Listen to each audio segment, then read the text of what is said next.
Olá, estamos de volta com o seu RSN TV. A entrevistada de hoje é a presidente do Instituto Brasileiro de Compliance, a Letícia Sugai, e você pode acompanhar a nossa entrevista pelo nosso portal ou então pelo Facebook rsn/facebook.com.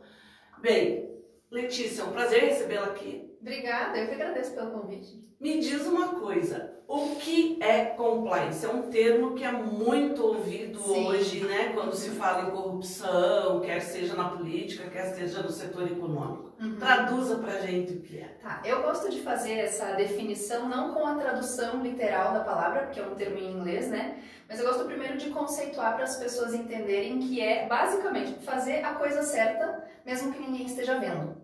Então a gente está num momento de discussão, de entendimento de novos modelos de negócios aqui no Brasil. Para quem gosta, né, da questão mais literal, compliance significa na sua tradução cumprimento. Então a gente fala que é estar de acordo, né, ou cumprir uma série de exigências legais, regulatórias, mas também impostas pela própria organização ou o ambiente no qual você está, seja a tua família, dentro da tua família, das nossas esferas sociais, a gente tem as nossas regras de conduta e a gente precisa saber que essas regras têm que ser cumpridas independente se tem alguém nos vigiando ou não. E essas medidas dentro de uma empresa, naturalmente por conta do momento que a gente está vivendo, pelo qual a gente está passando, muitas vezes se associam a questões de anticorrupção, mas não são só referentes ao combate a esse tipo de desvio. A gente fala de uma série de outros riscos, como conflitos de interesses, assédio, e é por isso que esse tema está tão aquecido hoje, porque o momento que o Brasil está vivendo é justamente esse, né, de falar de mais transparência. Sim, você acabou de falar, é fazer a coisa certa. Isso. Como que eu sei se eu estou fazendo a coisa certa? É importante que dentro desse contexto no qual você está inserido, você tenha políticas, regras, orientações de conduta para justamente você ter esse balizador. O que é certo, o que não é. Então, dentro aqui dessa instituição, por exemplo, uma conduta certa pode ser considerada X e numa outra empresa pode ser uma conduta Y. Então, isso varia muito. Era isso que eu ia comentar, porque de repente o que pode ser certo para mim pode não dar certo. Exatamente, isso muda muito de país para país também. A gente tem empresas que, por exemplo, atuam em diversos cenários, em diversos países, e são questões diferentes de relacionamentos, inclusive com fornecedores. A gente sabe que o Brasil é um país muito cordial, a gente gosta de sair, de tocar, de chamar as pessoas para estarem junto, enquanto em outros países não. E não significa que seja errado, é uma prática mesmo cultural. A gente precisa entender o ambiente no qual a gente está inserido e verificar até onde faz sentido que essa conduta seja considerada como lícita, correta ou não. Também existe essa distinção entre esfera pública e privada, por exemplo, né? As searas e as linhas que dividem o compliance entre um e o outro também são diferentes. Tá. Como que eu consigo distinguir se uma empresa realmente está cumprindo, está implantando e levando sabe, ela está traduzindo mesmo o compliance ou é apenas uma propaganda?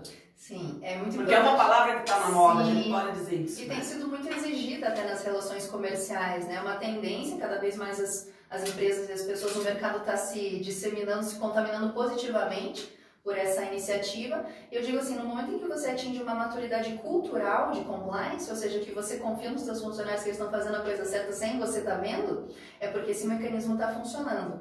Existem uma série de mecanismos, claro, né, para você dizer que você tem o sistema todo implementado, mas aí você chega e pergunta para a pessoa ali dentro da empresa alguma situação referente a esse programa e ela não sabe responder. Então, poxa, significa que foi uma instituição de um mecanismo burocrático que mais está dificultando a vida ou o trabalho daquela pessoa do que facilitando, dando segurança. Essa implementação, esse mecanismo tem que dar condição para essas pessoas saberem até onde podem atuar dentro do limiar, né, do que é correto e do que não é. Então, para saber se está funcionando ou não, claro, você pode exigir, pedir uma série de documentos, políticas, mas quando você for lá e conversar com as pessoas, é o melhor termômetro para ver se isso está funcionando de uma forma efetiva ou não. Mas ela passa também por uma mudança de cultura. Total. Eu digo, inclusive a palestra de hoje é sobre compliance e cultura. Por que isso é um mecanismo de gestão e de transformação? Porque por mais que você tenha o melhor sistema regulatório implementado, a gente está falando de cumprimento de regras, né? Mas enquanto isso não está incutido na veia, no sangue das pessoas, de entenderem que aquilo é para o melhor de si próprias, né? E da própria organização, ou seja, existe essa transformação cultural, não existe mudança. E para isso as pessoas precisam entender que elas fazem parte desse jogo, que elas podem contribuir para essa mudança. Senão você não as aproxima fica essa linguagem distante entre o compliance da alta administração, mas no meu dia a dia real, o que eu estou fazendo para contribuir para essa construção desse cenário positivo? Sim, quando eu falo em mudança de cultura também, eu quero remeter assim, em muitas empresas, o colaborador ele é apenas um número. Sim. Né? Ele vale quanto ele pesa sobre a sua produtividade e o lucro que ele pode trazer para a empresa. Então, precisa ter uma gestão humanizada. Total. Se a gente só achar que são instrumentos burocráticos que vão nos ajudar a conduzir essa mudança, não vai ter resultado eficaz na ponta, porque a pessoa não vai ver sentido naquilo. Então a gente vê que os sistemas mais maduros, né, uma empresa com compliance já mais evoluído, ele tem uma função consultiva. Ou seja, antes de se tomar uma decisão estratégica, o compliance é consultado para dizer se faz sentido aquilo ou não, se apresenta algum risco para o negócio ou não, e o nosso país é inundado de riscos, né, em qualquer operação que a gente quer fazer, e é muito importante ponderar essas situações. A gente não tem um costume de prevenção aqui, e sim de remediação. De novo, se a gente fizer comparativos com outros países e outras empresas, a gente vê que os sistemas são mais maduros nesse sentido, de prevenir e detectar.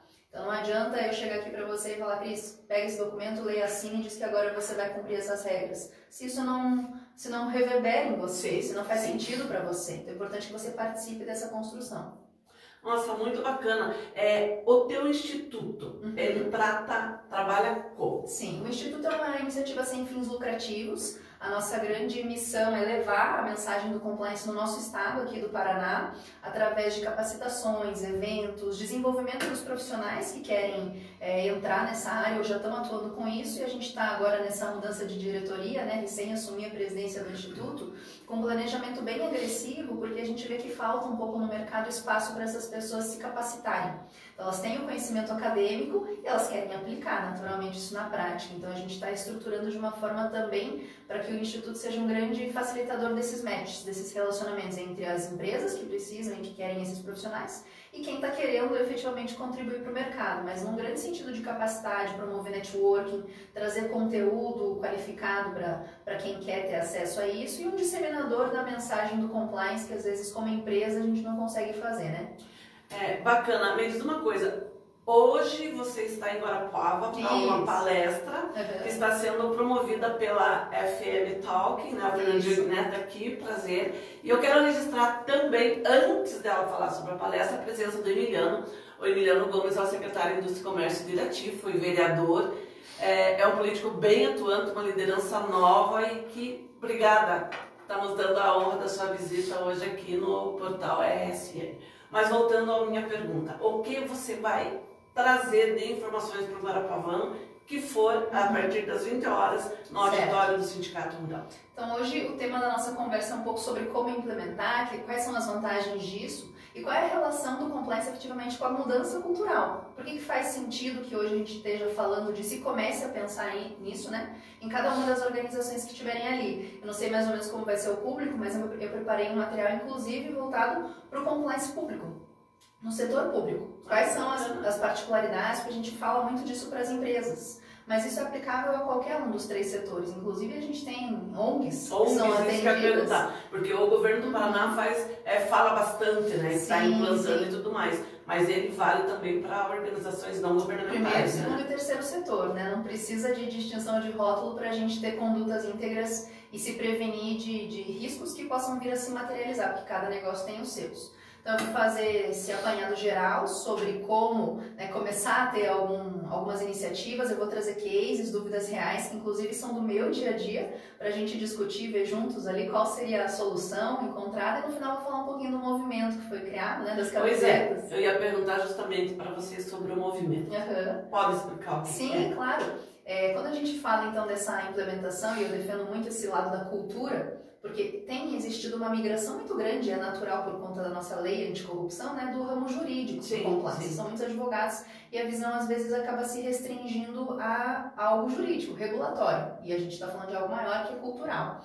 E o movimento ele tem justamente essa intenção de engajar as pessoas para que elas saibam cada uma do seu papel, da sua importância nessa mudança. Então são camisetas, né? que levam a frase integridade sempre vale a pena.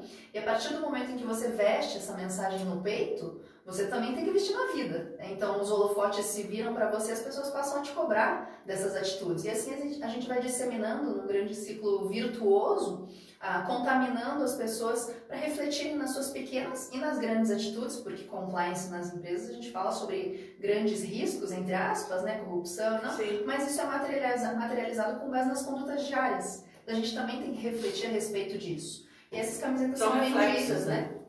Toda a renda das camisetas é revertida para uma ONG de controle social, que eu apoio, que cuida dos nossos recursos por nós. Então a intenção é justamente criar esse ciclo benéfico em que um possa contribuir para o outro e o movimento se dissemine cada vez mais. Graças a Deus ele já está no Brasil inteiro, já foram mais de 500 camisetas vendidas. E eu fico muito feliz de ver as pessoas se engajando nessa causa, não só como uma simples materialização da camiseta, mas como passando a refletir um pouco mais também sobre as suas atitudes. Sim, é levar a integridade mesmo, levar para a rua, ponta, né? Para a ponta e na rua, né? Bem, a gente vai ficando por aqui, Letícia, nosso tempo infelizmente é curto, né? Então, se você quer se aprofundar sobre esse tema que é de fundamental importância na atualidade, não esqueça, a partir das 20 horas, no auditório do Sindicato Rural em Guarapuava. Letícia, quem quiser entrar em contato com você e quiser te levar aos municípios da região que nos assistem, quiser levar você para uma palestra, como que deve proceder? Pode entrar no meu site, é leticiasugai.com, SUGAI. Lá também fala um pouquinho do movimento, fala sobre as minhas empresas, sobre o Instituto, então podem conhecer um pouco mais, né, sobre a minha, entre aspas, a minha pegada de falar sobre isso, que é um pouco diferente às vezes da linha que a gente vê. Então espero que gostem, que aproveitem, convido também para participarem da palestra, né? E nos vemos em breve, então. Bem, a gente vai ficando por aqui e você continua ligado no seu portal www.redestudenoticias.com.br. Eu quero agradecer quem está comigo por trás das câmeras, o Jefferson. E se prepare que logo vem uma grande reportagem em vídeo que está sendo produzido pelo nosso editor, o jornalista Gilson Bosqueiro. Não vou contar o que é, para você continuar acessando o nosso site e ficar esperando a matéria.